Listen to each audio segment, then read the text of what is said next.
Hello guys, क्या हाल चाल। मेरा नाम है कनेश का, आप देख रहे हैं लो 91। इस वीडियो में हम पढ़ेंगे दो डेफिनेशंस, ठीक है। एक पढ़ेंगे एविडेंस की, दूसरी पढ़ेंगे डॉक्यूमेंट की, ठीक है। पिछली वीडियो में हमने क्या कवर किया था, फैक्ट के कवर किया था, फैक्ट इन इश्यू, कोर्ट के बारे में थोड़ा सा पढ़ा था और रेलेवेंट फैक्ट कवर किया था, ठीक है। तो अब हम पढ़ेंगे डॉक्यूमेंट एंड एविडेंस। अब दो ही क्यों पढ़ेंगे, क्योंकि एविडेंस में थोड़ा सा लिखा हुआ है डायरेक्टमेंट, बट एविडेंस के डिफरेंट पार्ट्स होते हैं जो कि समझने बहुत ही ज़्यादा जरूरी है, ठीक है। अगर वो समझ में नहीं आएंगे तो फिर आगे दिक्कत हो जाएगी, आगे पढ़ेंगे तो, ठीक है। तो कुछ दूसरे टाइप्स होते हैं एविडेंस के जो कि जरूरी है समझने, तो उनको भी समझते हैं, पढ़ते हैं, कंप्लीट करते हैं, ठीक है। तो डॉक्यूमेंट का बेसिकली मतलब क्या होता है। Document mean any matter expressed और डिस्क्राइब्ड और otherwise recorded upon any substance by means of letter, figure, marks और एनी अदर मीन्स। बहुत सारा कुछ यहाँ पर लिखा हुआ है, ठीक है। तो सिंपल सी भाषा में आपको बताऊं, कोई भी चीज़ जिस पे कुछ भी लिखा हो, कोई भी चीज़ जिस पे कुछ भी लिखा हो, या कोई भी चीज़ कह रहा हूँ, मतलब कि स्टोन भी हो सकता है, वो मेटल भी हो सकता है, वुड भी हो सकता है, पेपर भी हो सकता है, कुछ भी हो सकता है। कोई भी चीज़ मतलब कि वो फैक्ट हो सकता है, इन्फॉर्मेशन हो सकता है, कुछ भी चीज़ हो सकती है, ठीक है। जैसे कि वो एक एग्रीमेंट भी हो सकता है, वो एक कॉन्ट्रैक्ट भी हो सकता है, ठीक है। कुछ भी चीज़ जिस पे कुछ भी लिखा हो। अब कुछ भी लिखा होगा मतलब ये नहीं कि वर्ड, फिगर वगैरह, ये लैंग्वेज वगैरह कुछ भी लिखा हो सकता है। दूसरी बात, कोई भी चीज़ जिस पे कुछ भी लिखा हो, मतलब मान के चलो ये कोई चीज़ बनी हुई है, ठीक है, तो इसको भी डॉक्यूमेंट बोलेंगे, ठीक है। सिंपल सी बात है, इसमें ज़्यादा कुछ है नहीं। कोई भी डायग्राम हो, कोई भी चीज़ लिखी हुई हो, किसी भी लैंग्वेज में हो, किसी भी चीज़ पे हो, उसको बोलेंगे डॉक्यूमेंट इन एविडेंस लॉ। ध्यान रखना, ठीक है। इन बीएस से उसको डॉक्यूमेंट बोला गया है। यहाँ पे बस एक चीज़ ऐड की गई है, डिजिटल रिकॉर्ड्स, ठीक है। फ़ोन में जो डॉक्यूमेंट होते हैं पेन ड्राइव में होते हैं और यूएसबी में होते हैं, मतलब यूएसबी क्या बोलते हैं उसको, पेन ड्राइव वगैरह या फिर हार्ड ड्राइव वगैरह, जो उनमें डॉक्यूमेंट होते हैं उनको भी इन्होंने इंक्लूड किया गया है एज ए डॉक्यूमेंट, ठीक है। ध्यान रखना। अब सबसे इंपॉर्टेंट डेफिनेशन है जो कि है एविडेंस की। इसके पार्ट्स बहुत सारे हैं, ठीक है। जैसे कि ओरल एविडेंस वगैरह, डायरेक्ट एविडेंस, सर्कमस्टेंशियल एविडेंस, ये सारा कुछ डिटेल में पढ़ेंगे, ठीक है। एविडेंस को डायरेक्ट में क्या बोला गया है, all statements including statements given electronically. यहाँ पे बस ये इलेक्ट्रॉनिकली ऐड किया गया है, ठीक है। बाकी डेफिनेशन आईईए वाली ही है। Including statements given electronically which the court permits or required to be made before it by witness in relation to matters or fact under inquiry, जिसको बोला जाता है ओरल एविडेंस। और दूसरा होता है डॉक्यूमेंट्री एविडेंस, ठीक है। अब ये ओरल एविडेंस और डॉक्यूमेंट्री एविडेंस आपको समझ में आ रहा होगा, ठीक है, इजी ही है, ठीक है। तो ओरल एविडेंस क्या होता है, बेसिकली जो स्टेटमेंट विटनेस देता है कोर्ट में उसको ओरल एविडेंस बोलते हैं, ठीक है। डॉक्यूमेंट्री एविडेंस आपको पता ही है, जो डॉक्यूमेंट्स वगैरह पे एविडेंसेस होते हैं उनको डॉक्यूमेंट्री एविडेंस बोलते हैं। तो डॉक्यूमेंट जो कोर्ट में दिए जाते हैं इंस्पेक्शन के लिए, उनको बोला जाता है डॉक्यूमेंट्री एविडेंस। जैसे कि ये इंक्लूड करता है इलेक्ट्रॉनिक और डिजिटल रिकॉर्ड्स भी, जैसे जो भी हार्ड ड्राइव वगैरह में डिजिटल रिकॉर्ड, जैसे कि व्हाट्सएप मैसेजेस, ठीक है, फोटोग्राफ वगैरह, ठीक है, फ़ोन में जो फोटोग्राफ किसी ने लिए थे, वीडियो वगैरह, ये सारा कुछ इंक्लूड करता है डॉक्यूमेंट्री एविडेंस में, ठीक है। ओरल एविडेंस में यहाँ पे इंक्लूड करता है इलेक्ट्रॉनिकली भी, ठीक है। आप जैसे दिल्ली में सिस्को यूज होता है, ठीक है, तो वीडियो कॉन्फ्रेंसिंग के जरिए उसके हिसाब से भी, मतलब उस पर उसका यूज़ करके भी आप एविडेंस दे सकते हो, ठीक है, कंप्यूटर पे बैठ के अपने। तो यहाँ पे इंक्लूड किया गया बीएसए में इलेक्ट्रॉनिकली भी, ठीक है। एग्जाम्पल, जैसे कोई विटनेस टेस्टिफाई कर रहा है कोर्ट में अबाउट उन्होंने क्या देखा है, ठीक है, और सेम विटनेस टेस्टिफाई कर रहा है वीडियो कॉन्फ्रेंसिंग पे, ठीक है, तो ये कुछ माना जाएंगे ओरल एविडेंस और दूसरा होगा डॉक्यूमेंट्री एविडेंस। और ओरल एविडेंस का सबसे इंपॉर्टेंट बात क्या है, सारे fact except the content of document prove किए जाएंगे बाय द ओरल एविडेंस। जो कंटेंट होता है डॉक्यूमेंट के, ठीक है, उस केस में कोर्ट डॉक्यूमेंट को मंगा सकता है, ध्यान रखना, ठीक है। सेक्शन 54 बीएसए का कहता है, जब मैं सेक्शन की बात किया करूँ, दोबारा कह रहा हूँ, एक बार बेयर एक्ट ओपन जरूर कर लेना, ठीक है। बेयर एक्ट में इनको पढ़ा करो, इनकी लैंग्वेज पढ़ा करो, ठीक है, काफ़ी इजी होता है, ठीक है। अब आप एविडेंस पढ़ रहे हो, अब की बार आप कुछ भी कोई इजी चीज़ नहीं पढ़ रहे हो, ध्यान रखना, ठीक है। सेक्शन 55 बोलता है oral evidence to be direct. Oral evidence का क्या मतलब होता है, आपने पता ही है। Oral evidence shall in all class whether be direct, ठीक है। डायरेक्ट जैसे कि ए ने बी को देखा है, जैसे कि ए ने बी को देखा है सी को मारते हुए, सी को स्टैब कर रहा था जब बी, तो ए ने देखा है डायरेक्ट अपनी आंखों से, ठीक है, ठीक है, ये डायरेक्ट होने चाहिए। ए ने बी को कहते हुए सुना कि मैं सी का मर्डर करने जा रहा हूँ भाई, ठीक है, तो ए ने बी को कहते हुए सुना, ये डायरेक्ट है, ठीक है। ये नहीं चलेगा कि ए ने बी को कहा सी डी को मारेगा, ठीक है, ए ने बी को बताया कि सी डी को मारेगा, तो अब ये बी कोर्ट में कह रहा है कि मेरे को तो ए ने बताया था कि सी डी को मार रहा है, तो ये इनडायरेक्ट एविडेंस हो गया, हियर से एविडेंस इनडायरेक्ट एविडेंस हो गया है, ठीक है। तो इनडायरेक्ट नहीं चलता, या तो आपने कुछ देखा हो, या आपने कुछ सुना हो, या आपने कुछ परसीव किया हो सेंस से, ठीक है। जैसे आपको पेट्रोल की स्मेल आ रही थी थोड़ी देर पहले, ठीक है, 1-2 घंटे पहले किसी घर में आग लगने से पेट्रोल वगैरह की स्मेल आ रही है, ठीक है। तो इस तरीके के एविडेंस ही एडमिसेबल होते हैं ओरल एविडेंस में, ठीक है। कोई opinion on the ground on which the opinion is held, ठीक है, जैसे कि कोई डॉक्टर कह रहा है कि इंजरी हुई है शार्प वेपन से, ठीक है। तो डॉक्टर आ सकता है, वो कह सकता है कि ये ओपिनियन मेरी है इसी वजह से, तो टेस्टिफाई कर सकता है और वो मान ली जाएगी, ध्यान रखना, ठीक है। तो ये सेक्शन 55 और 54 ओरल एविडेंस में थोड़ा इंपॉर्टेंट है। डॉक्यूमेंट्री एविडेंस में दो टाइप होते हैं, प्राइमरी और सेकेंडरी। सेक्शन 57 ओपन कर लेना, उसमें इलस्ट्रेशन वगैरह दी गई है, वो सारे टाइप्स होते हैं, पर बेसिकली मैं ऊपर से बता देता हूँ। प्राइमरी एविडेंस जो ओरिजिनल डॉक्यूमेंट होता है ना, वो होता है, ठीक है।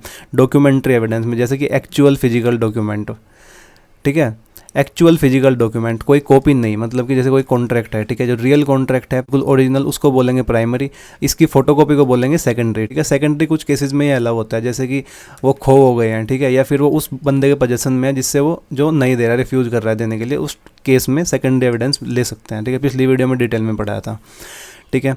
तो प्राइमरी और सेकेंडरी, ठीक है। सेकेंडरी एविडेंस भी दो तरीके के होते हैं, पब्लिक और प्राइवेट। प्राइवेट डॉक्यूमेंट तो वही होते हैं जो आपके खुद के होते हैं, जैसे कि एग्रीमेंट वगैरह, डायरीज, ठीक है, और या फिर बिजनेस रिकॉर्ड वगैरह। पब्लिक डॉक्यूमेंट कौन कौन से होते हैं, जैसे कि एक्ट है, ठीक है, कोई भी एक्ट है जो पार्लियामेंट ने पास किया गया है, जो पब्लिक के लिए अवेलेबल है, कोई जजमेंट वगैरह, वो पब्लिक डॉक्यूमेंट हो गए, ठीक है।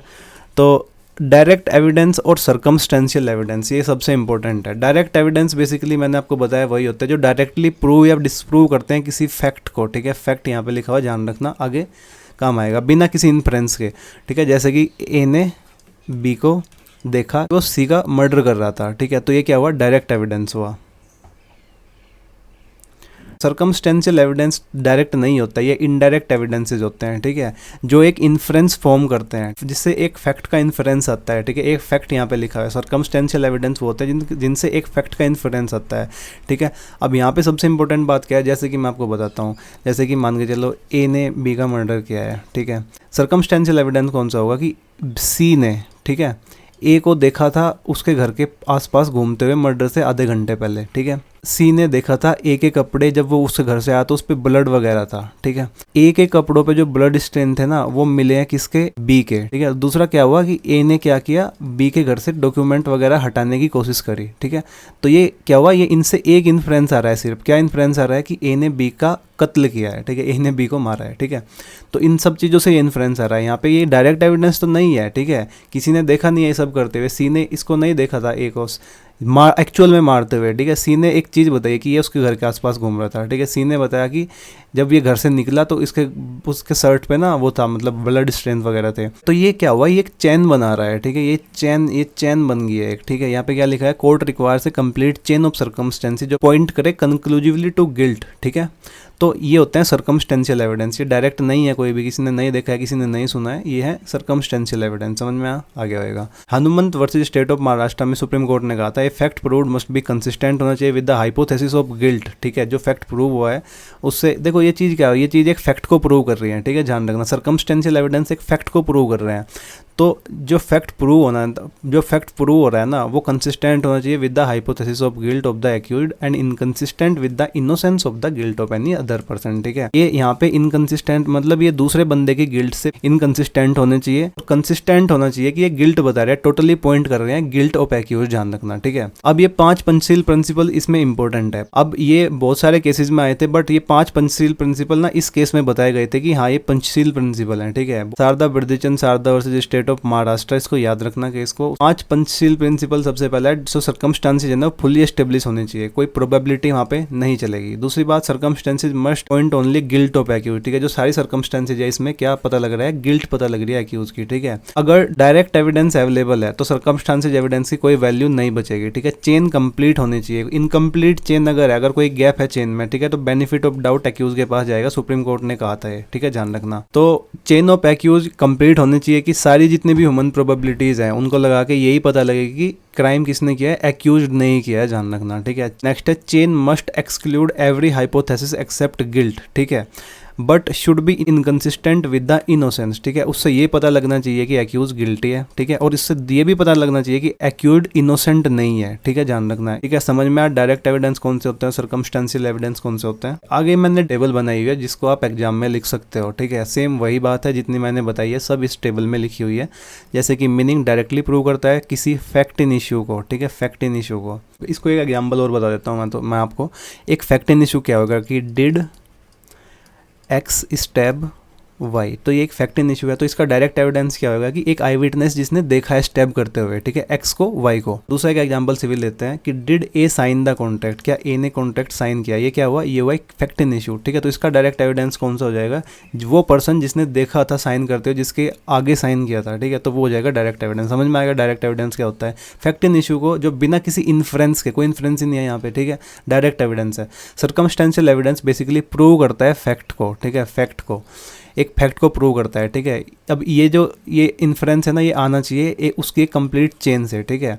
The court has to draw an inference from surrounding circumstances से एक इन्फ्रेंस ड्रॉ करता है कि इसने मारा है या नहीं मारा है। एक फैक्ट को प्रूव या डिसप्रूव करता है सर्कमस्टेंशियल एविडेंस, ठीक है। कोई इन्फ्रेंस की यहाँ पे जरूरत नहीं होती है, यहाँ पे इन्फ्रेंस की जरूरत पड़ती है। यूजुअली आता है eye witness of a person who directly perceived that fact, ठीक है, perceived the fact, comes from fact connected with the main fact, ठीक है, जो मेन फैक्ट से कनेक्टेड फैक्ट होते हैं वहां से आता है। या डायरेक्टली एस्टेब्लिश करता है गिल्ट और लाइबिलिटी को, एस्टेब्लिश करता है गिल्ट और लाइबिलिटी को इनडायरेक्टली एक चेन के थ्रू ऑफ सर्कमस्टेंसेस, ठीक है। एग्जाम्पल जैसे कि सेम वही है, सब वही लिखा हुआ है, ठीक है। अब इसमें और कुछ समझाने वाली ज़्यादा बात है नहीं, बट इनको पढ़ लेना डिटेल में ज़रूरी है, एग्जाम में लिखने के लिए अच्छे मार्क्स आएंगे। रियल और मटेरियल एविडेंस, बेसिकली ये रियल क्या होता है, रियल मतलब नहीं दिए गए हैं एक्चुअली, जुडिशियली रिकॉग्नाइज्ड है। रियल एविडेंस फिजिकल ऑब्जेक्ट्स होते हैं जो प्रोड्यूस किए जाते हैं before the court for its direct inspection. कोई वर्ड या डॉक्यूमेंट नहीं, ठीक है, वो तो कोर्ट वैसे भी मंगा सकता है, ठीक है, बट थिंग्स जैसे कि फिजिकल ऑब्जेक्ट, जैसे कि गन, नाइफ वगैरह, ये सारा कुछ, या फिर कोई फोर्ज करेंसी नोट्स वगैरह, ठीक है, ड्रग्स वगैरह, तो ये सब क्या होंगे, ये मटेरियल और रियल एविडेंस इनको बोला जाता है, ठीक है। स्टेट ऑफ यूपी वर्सेज बूटा सिंह, क्या बढ़िया नाम लिखा हुआ है। स्टेट ऑफ यूपी वर्सेज बूटा सिंह में क्या बोला गया था कि फिजिकल एविडेंस जैसे कि वेपन्स या फिर कोई stolen property recovered at the instance of accused, ठीक है, constitutes real evidence of the highest importance, ठीक है। मान के चलो कोई भी वेपन इन द क्राइम और कोई भी स्टोलन प्रॉपर्टी, ठीक है, अगर रिकवर की जाती है तो बिकॉज ऑफ द इंफॉर्मेशन की वो एक्यूज ने दी है, ठीक है, क्या लिखा हुआ है, recovered at the instance of accused, ठीक है। तो ऐसी रिकवरी बहुत स्ट्रॉन्ग मानी जाती है और इंपॉर्टेंट एविडेंस मानी जाती है, मतलब उनकी हाईएस्ट इंपॉर्टेंस होती है, समझ में, उसको बोलते हैं रियल एविडेंस, ठीक है, ध्यान रखना। अब यहाँ पे एक प्रोवाइजो दिया है, proviso 2 of section 55 of the BSA, ये क्या बोलता है, provided further that if oral evidence refers to existence or condition of any material thing other than a document, document को तो जज मंगा ही सकता है कोर्ट में, ठीक है, वो तो वैसे भी आता है। तो यहाँ पे क्या लिखा हुआ है, अगर ओरल एविडेंस रेफर करते हैं एग्जिस्टेंस से किसी condition of any material thing, ठीक है, तो कोर्ट में if it things fit require the production of such material thing for its inspection, ठीक है, कोर्ट इनको प्रोड्यूस करने के लिए बोल सकता है इंस्पेक्शन के लिए। अगर कोई भी ओरल एविडेंस रेफर कर रहे हैं एग्जिस्टेंस ऑफ कंडीशन या फिर किसी मटेरियल थिंग के, तो कोर्ट उसको प्रोड्यूस करने के लिए बोल सकता है, ठीक है। नेक्स्ट है सब्सटेंसिव एंड कोरोबोरेटिंग एविडेंस, ठीक है, ये बहुत ईजी है। सब्सटेंसिव एविडेंस वो एविडेंस होता है जो बाई इटसेल्फ डायरेक्टली प्रूव करता है एक फैक्ट इन इशू को, जैसे कि विटनेस की टेस्टिमनी। ये सेक्शन है कुछ जिससे गवर्न किया जाता है, इन डेप्थ आगे पढ़ेंगे, ठीक है, इतना ज़्यादा कुछ अभी इंपॉर्टेंट है नहीं, अभी हम बात कर रहे हैं डेफिनेशंस की और टाइप्स ऑफ एविडेंस की, ठीक है। तो confession made before A magistrate, ठीक है, तो ये क्या होते हैं, सब्सटेंसिव एविडेंस होते हैं, जैसे कि ओरिजिनल डॉक्यूमेंट जो कोर्ट में दिए जाते हैं, तो ये सब्सटेंसिव एविडेंस होते हैं। तो जैसे कि मान के चलो राहुल कह रहा है कि मैंने देखा है किसी को भी, मैंने देखा है एक्स को मारते हुए वाई को, ठीक है, एक्स वाई को स्टैब कर रहा था, ठीक है, राहुल कह रहे थे, ठीक है, तो ये सब्सटेंसिव एविडेंस हुआ। जैसे कि स्टेटमेंट जो कोर्ट में दिए जाते हैं तो उनको भी सब्सटेंसिव एविडेंस बोला जाता है। अब नेक्स्ट है कोरोबोरेटिंग एविडेंस। कोरोबोरेटिंग एविडेंस बेसिकली वो एविडेंस होता है जो प्रूव नहीं करता है अपने आप किसी चीज़ को, ये ओनली सपोर्ट करता है और स्ट्रेंथन करता है सब्सटेंसिव एविडेंस को, ठीक है। अब यहाँ पे एक सबसे इंपॉर्टेंट चीज़ है, अब आप कहोगे कि ये तो सर्कमस्टेंशियल एविडेंस भी करता है डायरेक्ट एविडेंस को, ठीक है, बट सर्कमस्टेंशियल एविडेंस और कोरोबोरेटिंग एविडेंस में एक बहुत इंपॉर्टेंट फ़र्क है। मैंने आपको बताया था, एक चीज़ हाईलाइट की थी, सर्कमस्टेंशियल एविडेंस पे चलता है एक बार, ठीक है। तो ये सर्कमस्टेंशियल एविडेंस है, क्या कहता है, इनडायरेक्ट एविडेंस जिससे एक फैक्ट इन्फर किया जाता है, ठीक है, ये किसी फैक्ट को इन्फर करता है, FACT यहाँ पे लिखा हुआ है, ठीक है।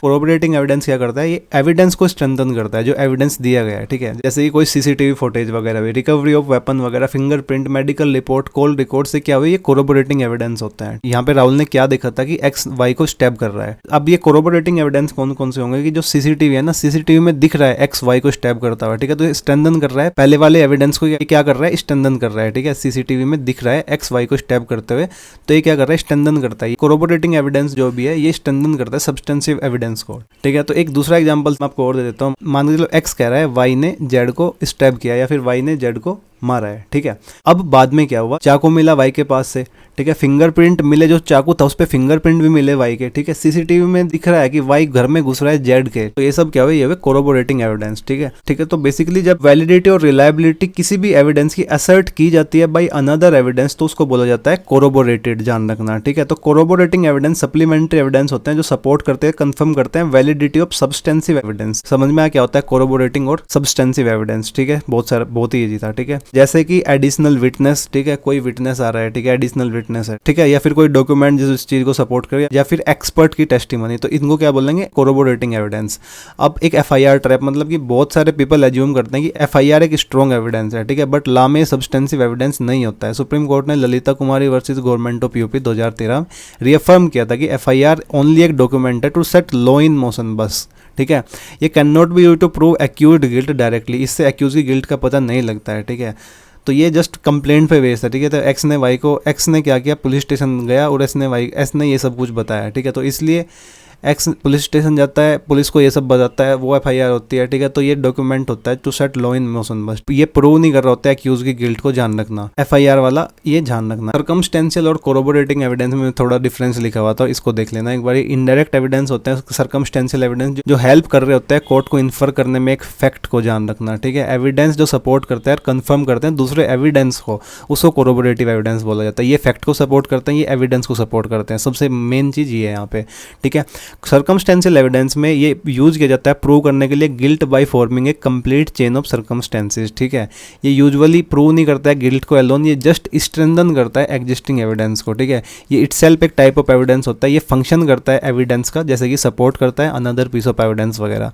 एग्जाम्पल जैसे कि फिंगरप्रिंट मिलता है क्राइम सीन पे, मोटिव, लास्ट सीन टुगेदर, ये सब कुछ, ठीक है। एग्जाम्पल जैसे कि सीसीटीवी फुटेज जो सपोर्ट कर रहे हैं विटनेस के स्टेटमेंट को, ठीक है, ए ने बी को मारते हुए देखा है, ठीक है। अब ये सीसीटीवी में ये ऐसा कौन बोल रहा है, सी बोल रहा है कोर्ट में, ऐसा कौन बोल रहा है, सी बोल रहा है कोर्ट में, ठीक है। तो ये सीसीटीवी यहाँ पे एक लगा हुआ है, ठीक है। ये अब ये इसको सबको देख रहा है और इसकी फुटेज सपोर्ट कर रही है विटनेस के स्टेटमेंट को, तो उसको कोरोबोरेटिव एविडेंस बोलेंगे। सर्कमस्टेंशियल एविडेंस जो होते हैं वो सब्सटेंसिव एविडेंस हो सकते हैं, यूजुअली एक्ट करते हैं एज सपोर्टिंग एविडेंस ओनली, ठीक है, ध्यान रखना, ठीक है। एक इंपॉर्टेंट बात है, सर्कमस्टेंशियल एविडेंस सर्व कर सकते हैं कोरोबोरेटिव फंक्शन को भी जब ये सपोर्ट करे दूसरे पीस ऑफ एविडेंस को, जान रखना। Single piece of evidence can function as both circumstantial भी और कोरोबोरेटिव भी, उसके यूज ऑफ कंटेक्स्ट पे डिपेंड करता है, समझ में आया। एक इंपॉर्टेंट पॉइंट है अब इसमें, जो सर्कमस्टेंशियल एविडेंस होते हैं वो सर्व कर सकते हैं कोरोबोरेटिव फंक्शंस को भी जब ये सपोर्ट कर रहे होते हैं दूसरे पीस ऑफ एविडेंस को, ठीक है। एक single piece of evidence can function as both circumstantial and corroborative depending on its use in context, जान रखना, ठीक है। इसको एक ईजी एग्जाम्पल समझते हैं, ठीक है। जैसे मान के चलो एक विटनेस कहता है कि मैंने मालविका को देखा था नियर द क्राइम सीन, ठीक है, क्राइम सीन के पास इसको देखा गया था। ये क्या हुआ, ये एक डायरेक्ट एविडेंस हुआ। तो सीसीटीवी फुटेज में दिख रही है Malvika near the crime scene, ठीक है। तो सीसीटीवी फुटेज क्या हुआ, एक सर्कमस्टेंशियल एविडेंस हुआ, ठीक है, और ये सपोर्ट कर रहा है विटनेस के स्टेटमेंट को। तो द सीसीटीवी फुटेज ना एक्ट कर सकती है एज कोरोबोरेटिव एविडेंस भी, ठीक है। तो मेरे कहने का सिंपल सा मतलब ये है कि जो सेम एविडेंस है ना उसके दो रोल हो सकते हैं, तो सर्कमस्टेंशियल एविडेंस और कोरोबोरेटिव एविडेंस, ध्यान रखना। तो सर्कमस्टेंशियल एविडेंस जो होता है वो कोरोबोरेटिव एविडेंस ही बन सकता है जब ये हेल्प कर रहा होता है, कंफर्म कर रहा होता है दूसरे एविडेंस को और स्ट्रेंथन कर रहा होता है दूसरे एविडेंस को। एक्सपर्ट एविडेंस कौन सा होता है, बेसिकली एक्सपर्ट एविडेंस वो होता है जिसमें मान के चलो कोई बंदा, ठीक है, with special knowledge, skill, experience और ट्रेनिंग रिलेवेंट फील्ड का, उसकी ओपिनियन को बोला जाता है एक्सपर्ट एविडेंस, ठीक है। कोर्ट हर चीज़ में तो एक्सपर्ट नहीं हो सकता है, तो जब टेक्निकल मैटर अराइज होता है जैसे कि आर्ट, साइंस, ठीक है, फोरेंसिक वगैरह, इन सब चीज़ों से, तो कोर्ट को एक एक्सपर्ट की जरूरत पड़ती है, उसकी ओपिनियन को बोला जाता है एक्सपर्ट एविडेंस, ठीक है। तो जब कोर्ट को कोई ओपिनियन फॉर्म करनी होती है जैसे कि foreign law, science, art, handwriting, fingerprint वगैरह, सेक्शन 45 ऑफ द बीएससी बताता है, तो the opinion of expert of those points relevant माने जाते हैं, ठीक है। रेलेवेंसी ऑफ फैक्ट में पढ़ेंगे सारा कुछ डिटेल में। State of HP versus Jailal में सुप्रीम कोर्ट ने कहा था कि एक expert witness like other witnesses is not a witness of fact, his evidence is open advisory character. Court bound नहीं करती है एक्सेप्ट करने के लिए उसकी ओपिनियन को, बट एक्सेप्ट अगर किया जाएगा तो उसको ड्यू वेट दिया जाएगा, ठीक है। तो सेक्शन 45 ऑफ द बीएससी क्या कह रहा है, opinions of the expert on those point relevant होती है, रेलेवेंट फैक्ट, ठीक है। बाउंड नहीं होता है कोर्ट, ध्यान रखना, एक्सेप्ट करने के लिए उस ओपिनियन को। इसमें एक इंपॉर्टेंट केस था Abdul Razzaq versus state of Maharashtra. इसमें क्या था कि कोर्ट ये कंसिडर कर रहा था कि जो वेदर फाइंडिंग होते हैं ना जो स्निफर डॉग्स की, वो यूज की जा सकती है कि एज एन एविडेंस या नहीं। स्निफर डॉग वो सूंघने वाले पुलिस वाले कुत्ते हैं ना वो, ठीक है। तो कोर्ट ने पॉइंट आउट की थी यहाँ पे 3 मेजर प्रॉब्लम। पहला तो है हियर से प्रॉब्लम, दूसरा रिलायबिलिटी, तीसरा इम्पैक्ट ऑन जज, ठीक है। हियर से प्रॉब्लम मतलब कि जो कुत्ता होता है ना वो कोर्ट नहीं आ सकता और ये एक्सप्लेन नहीं कर सकता कि क्यों उसने वो पर्सन आइडेंटिफाई किया था, ठीक है, क्यों उसने ये पर्सन आइडेंटिफाई किया था, ये कोर्ट में आके वो एक्सप्लेन नहीं कर सकता पहली तो बात। तो ओनली डॉग का हैंडलर कोर्ट जाके बता सकता है कि कुत्ते ने क्या किया है, ठीक है। तो एविडेंस यहाँ पे इनडायरेक्ट हो जाएगा सिमिलर टू हियर से, ठीक है।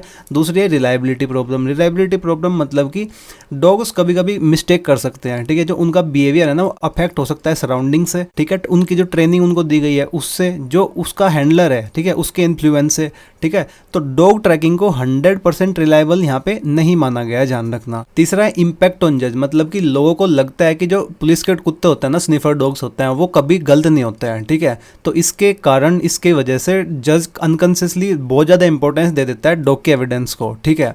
तो कोर्ट ने कहा है कि ये डेंजरस है क्योंकि डॉग एविडेंस फुल प्रूफ नहीं होते हैं। एक एग्जांपल समझते हैं, मान के चलो वहाँ पे कोई वीक एविडेंस है, ठीक है, कोई एक्स बंदा है उसने कोई क्राइम किया और एक एविडेंस है वीक है, ठीक है, और जो स्निफर डॉग है ना उसने क्या किया, वो चल चल के जा रहा है एक्स के घर पे, ठीक है। तो यहाँ पे जज क्या सोच लेगा, जज यहाँ पे ये सोच लेगा कि जो पुलिस डॉग है ना उसने उसको आइडेंटिफाई किया है, एक्स को आइडेंटिफाई किया है, ठीक है, तो वो गिल्टी हो सकता है, ठीक है। तो ये अनफेयरली इन्फ्लुएंस कर सकता है जज की थिंकिंग को। तो कोर्ट ने कहा कि ये डेंजरस है क्योंकि डॉग के एविडेंस फुल प्रूफ नहीं होते हैं। तो कोर्ट का जो कंक्लूजन आया था, डॉग की ट्रैकिंग जो एविडेंस है ना वो can be used only as corroborative evidence, evidence जो सपोर्ट कर रहे होते हैं अदर एविडेंस जो ऑलरेडी ऑन रिकॉर्ड होते हैं, ठीक है, जो हमने पहले पढ़ा था।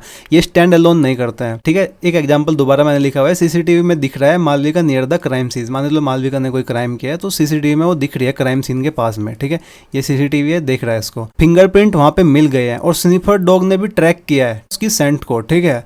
तो यहाँ पे डॉग का एविडेंस जो है ना वो सपोर्ट कर सकता है दूसरे एविडेंस को, ठीक है, तो जिसको बोलते हैं कोरोबोरेट करना, ठीक है। बट अगर ओनली एविडेंस यही है अगेंस्ट मालविका कि स्निफर डॉग पॉइंट कर रहा है टुवर्ड हर, तो she can not be convicted on that only basis, ठीक है। तो उस बेसिस पे वो कन्विक्ट नहीं की जाएगी अलोन, ठीक है, स्पेशली इन सीरियस केसेस जैसे कि वो होते हैं जिसमें डेथ पेनल्टी वगैरह होती है, ठीक है। अब एक चीज और आती है, ये पता नहीं दिख रहा है आपको, नहीं दिख रहा है, एक चीज होती है scientific evidence versus expert evidence. इनमें क्या डिफरेंस होता है, जो डॉग ट्रैकिंग होती है वो कुछ साइंटिफिक वैल्यू रखती है, ठीक है, साइंटिफिक वैल्यू रखती है वो कुछ, बट वो इक्वल नहीं होती ओपिनियन के। ह्यूमन जैसे कि ह्यूमन एक्सपर्ट होता है ना, उनकी ओपिनियन के वो इक्वल नहीं होती है। डॉक्टर होता है, कोई फोरेंसिक साइंस होता है, ठीक है, फोरेंसिक साइंस एक्सपर्ट होता है, हैंड राइटिंग एक्सपर्ट होता है, फिंगरप्रिंट एक्सपर्ट होता है, जो ये एक्सपर्ट्स होते हैं इनकी ओपिनियन के इक्वल ये नहीं होती है। क्यों? क्योंकि जो ह्यूमन एक्सपर्ट्स होते हैं ना वो अपनी रीजनिंग को एक्सप्लेन कर सकते हैं कोर्ट में आके, आंसर कर सकते हैं क्वेश्चंस का, ठीक है, उनका क्रॉस एग्जामिनेशन हो सकता है, ठीक है, बट एक कुत्ते का नहीं हो सकता, ध्यान रखना। नेक्स्ट है इलेक्ट्रॉनिक एविडेंस। ये तो बताइए आप लोगों को, ये बेसिकली ऐड किया गया बीएसए में।